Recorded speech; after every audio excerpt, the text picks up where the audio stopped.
চাচা আমার কিছু বাজার সদাই লাগতো। চাচা আমি টাকাটা কালকে আপনার দিয়ে যাবো। আমি বাকিদের দিব না, শুধু শুধু তুই আমার সময়টা নষ্ট করিস না। বাড়িতে সবাই না খাই আছে, আমার ছোট মাইয়াটা কিছু খায় নাই, আম্মাও কিছু খায় নাই, বউটাও কিছু খায় নাই। এগুলো আমার দিয়ে দিলে বাড়িতে গেলাম রান্না বান্না করবো, তারপরে খাইবো। ডাইলটা চাউলটা দিয়ে দেন। আপনি খালি হাতে আইলেন যে? আপনার হাতে তো কোনো বাজার সদাই দেখি না। দোকানদার আমাদের বাজার সদাই দেয় নাই, বাকিতে নিয়ে যদি বড় টাকা পয়সা দিতেও না পারি। বাইয়েদ ভাই, এইভাবে মন খারাপ করে বসে থাকলে হইব? চাষি তো চলেই গেছে, তুমি যদি এমন করো বেঁচে থাকতে হইব তো নাকি? আমার স্যার আমি কেমনে বেঁচে থাকবো বন্ধু? আমার কাছে একটা ভালো ভিসা আছে, ওই ভিসা যদি তোমার একবার পাঠাইতে পারি তোমার আর কোনো অভাব থাকবে না, টাকা আর টাকা।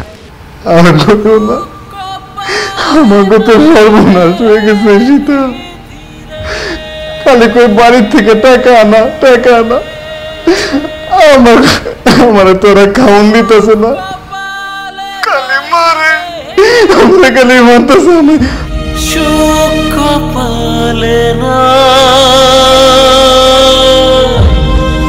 কিছু প্রবাসের জীবন পুইরা হয় রে